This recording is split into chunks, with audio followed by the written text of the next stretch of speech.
I would first of all like to give an overview of what's going on in the Middle East, because you have heard so much lately about countries, in particular North Africa, because of the disturbances which started in Tunisia in October of 2010. And even up to now, you're still seeing, for example, news about the disturbances in Egypt. But by and large, things have sort of subsided. You're seeing elections now taking place in Cairo the last few days. And I would also like to say that the Hong Kong Trade Development Council, our activities in the Middle East have gone on. For example, we have a group going to Dubai in the next 2-3 weeks, joining one of the major trade shows. We also have another group separately going to the city of Jeddah in Saudi Arabia in about 3 weeks' time. So the economy is picking up, despite slowly, but as far as trade activities in the Middle East are concerned, Hong Kong is doing quite well. Just to give you an example on the trade with the United Arab Emirates last year, Hong Kong registered a 46% increase in terms of our export to the UAE last year. In terms of imports, we registered 47%. So total trade in the Middle East, in certain countries which are not affected by the disturbances, have done extremely well. And also Dubai has continued to play a very important role in re-exporting goods to the rest of the so-called the MENA region, the Middle East, North Africa region. Over 50% of Hong Kong's export to Dubai, for example, ended up in countries like Saudi Arabia, Iran, and so on. So Dubai has played a very important role in facilitating the re-export functions for that region. And just to give you some example on why it's so vibrant, is because of not only the fact that Dubai is strategically located in the Gulf, it's also because of the enormous interest of people going there to trade, because it's basically a very, very open regime. The import duty is only 5% on all import-export items. So Dubai, despite the setback, particularly in the real estate sector, which happened in the October, November of 2009, it has rebounded tremendously in the last 12 months.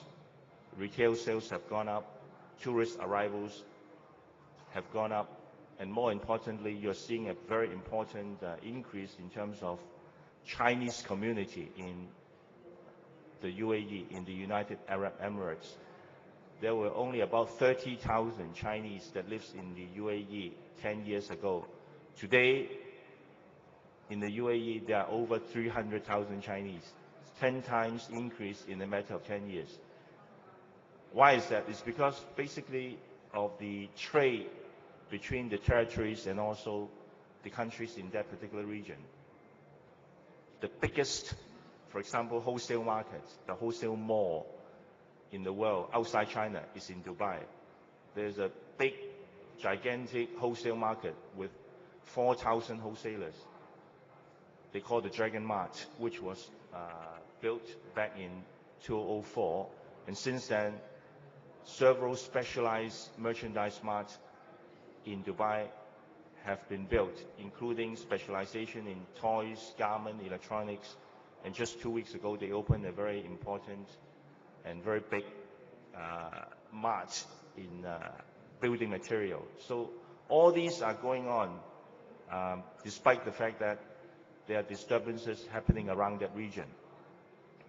Now, Dubai has also benefited from the disturbances, because people who live in North Africa, in places like Tunisia, Algeria, Cairo, Egypt, and so on, a lot of these people have gone to park their money in Dubai during the disturbances, and a lot of them have actually settled down in places along the Gulf region, in places like Qatar, Dubai, UAE, and also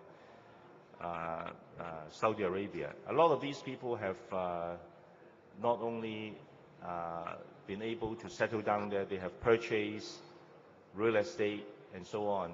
That's why it makes the UAE relatively more vibrant than other countries in that particular region. And for Hong Kong, because we have been able to provide all sorts of services to the UAE, just to give you a few examples, last year, 3 of the most important projects in Dubai, including the tallest tower in the world, Burj Khalifa, which is 860-something kilometers. A lot of these infrastructure projects have been completed with the help of Hong Kong companies.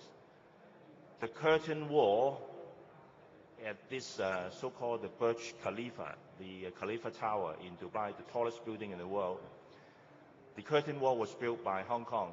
30,000 pieces of glass were made in Shenzhen, put together by 50 Hong Kong engineers in a matter of 9 months. So Hong Kong people feel very proud when they go into the building, because Hong Kong was very much involved in the designing as well as the installation of the curtain wall at the Burj Khalifa in Dubai. Last year, we also saw the biggest racetrack in Dubai, the Maidan race course, which was built also with Hong Kong help. A lot of Hong Kong companies who have built our Sha Tin racetrack, they have also assisted the Dubai government in building the racetrack, including the installation of the biggest LED screen in the world. So all these are progressing very, very smoothly and in a big way. Last year also saw the completion of the longest driverless SkyTrain in the world in Dubai, even longer than the one in Vancouver. And again, the Hong Kong Mass Transit Railway was the advisor to the Dubai RTA, the Railway Transport Authority, which manages the Dubai Mass Transit Railway. So all the major infrastructure projects that we're seeing in Dubai has a Hong Kong angle, has a Hong Kong element. And that's very important for all of you to take note, because Hong Kong services is widely received and accepted in the Arab world. And you might also say, well, why, when we saw or when we read the newspaper every day, we saw that there's a real estate problem in Dubai. That's true. But real estate does not equate with contracting work. Contracting work also includes infrastructure projects like land reclamation, like oil and gas pipeline, marine work, government housing projects. And all these are going on in a very, very big way in the United Arab Emirates at the moment.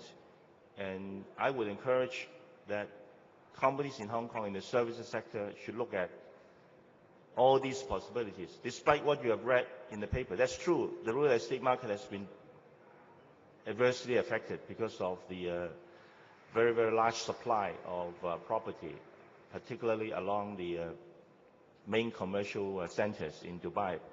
But if you talk to the average Hong Kong companies who are trying to set up retail outlet in Dubai, in the major shopping centers, there's a 2-year wait in the major shopping centers.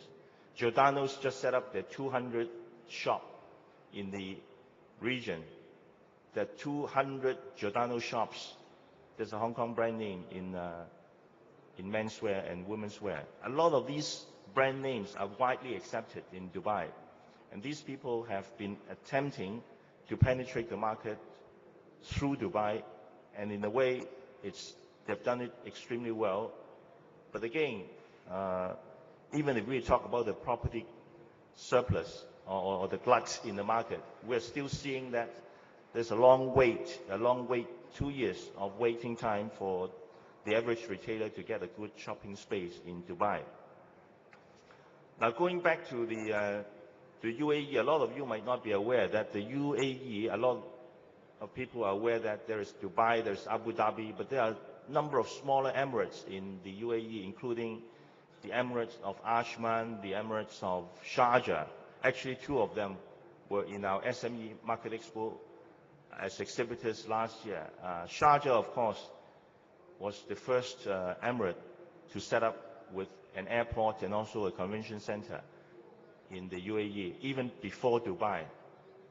And they have this free trade zone which has been set up in a big way also several years ago. They have been in Hong Kong to attract Hong Kong investors to open shop in that particular emirate. The same goes for Ajman, which is another very important emirate within the UAE. If we look at the major, we call the GCC, the Gulf Cooperating countries, there are 6 of them.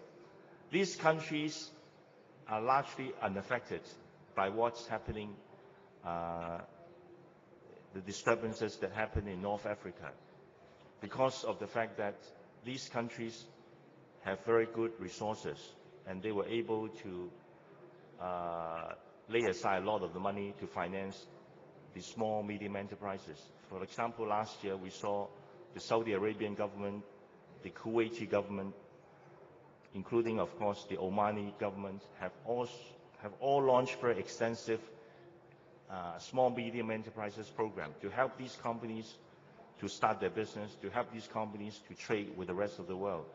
There are incentive packages that we have not seen for many, many years that are being introduced in all the 6 GCC countries, particularly in Saudi Arabia, which is the biggest and the most important emirate, because that's 10 times the trade that Hong Kong is doing with Dubai. For TDC, we are very closely monitoring the situation in these countries. That's why I told you earlier that we will be sending a group to the city of Jeddah in 3 weeks' time to stage an exhibition as well as to do business matching with companies in Jeddah in Saudi Arabia. The same goes for Dubai in the UAE. So there's a very active program that I would encourage all of you to look into in that particular part of the world. Now, what about countries which were deeply affected by the disturbances, the revolution, the chaos that you see in the newspaper? Countries like Egypt, for example. Fortunately, our trade with Egypt is not that extensive. Last year, Hong Kong only exported something like 350 million worth of goods to Egypt, which accounts for 0.09% of our Hong Kong's total trade. So that's very insignificant. Even if you look at countries like Tunisia, which started the so-called Jasmine Revolution back in November of 2009, the total trade with Tunisia, with Hong Kong, was only about 86 to 87 million Hong Kong dollars, which account for 0.02% of Hong Kong's total trade. So these countries, which were largely affected by the disturbances, by the revolution, were not major trading partners of Hong Kong. When we look at countries like Bahrain, Algeria, Libya, Yemen, which featured prominently in the newspaper, the total trade with Hong Kong was only 0.03% in 2010. So these countries, as far as Hong Kong is concerned, they are not important markets. Our focus have primarily been focusing on countries, the 6 countries in the GCC: Saudi Arabia, UAE, Bahrain, Oman, Kuwait, and Qatar, of course. A word about Qatar. Qatar is a very small country in terms of size, but this country has got the management license now to run the 2022 World Cup. Now, since the announcement about a year ago, the Qatari government has already started working. They have announced that they will be building 50,000 hotel rooms. This is a very small place, but to host the World Cup, they need all the infrastructure facilities. That's why a lot of the Hong Kong companies that are operating in Dubai many of them are commuting between Dubai and Doha on a regular basis because of the enormous business opportunity in the country, in Qatar.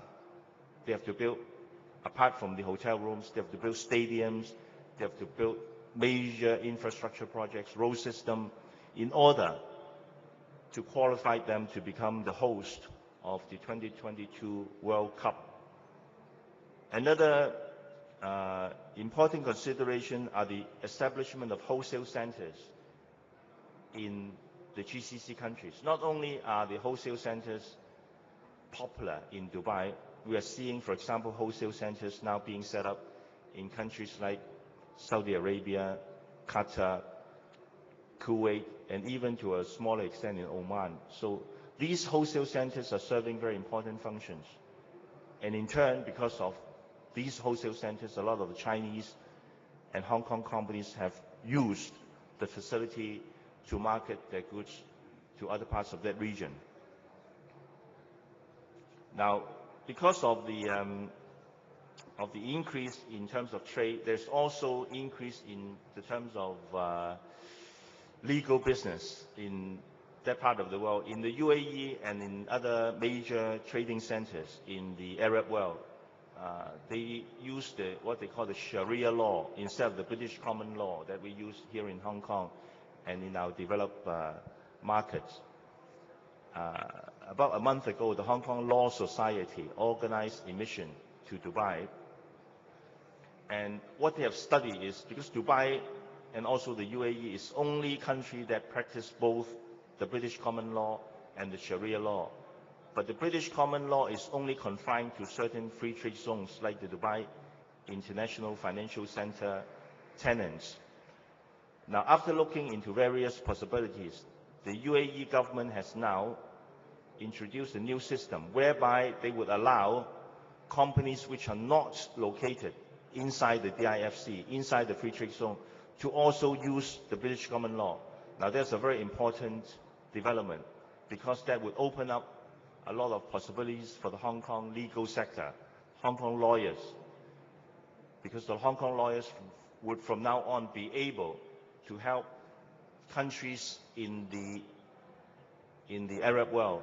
If they choose to settle the arbitration in accordance with the British common law, they can use the Dubai DIFC court.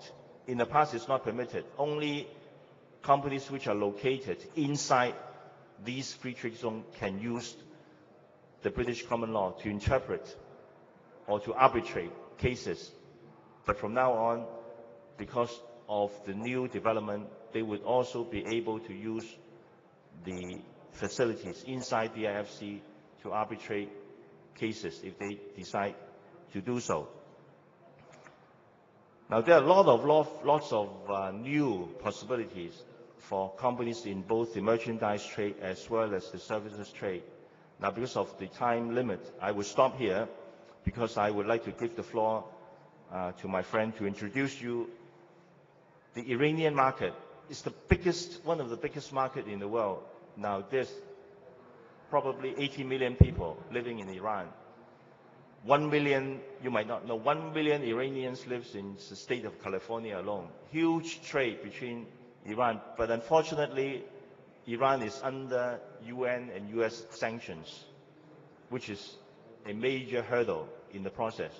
Now, how would you consider trading with a country with all these difficulties? We have this expert from Hong Kong who would be able to help you to follow the law, to follow the rule, because a lot of the sectors are still open. For example, in terms of food, in terms of medical equipment, you can still trade with Iran.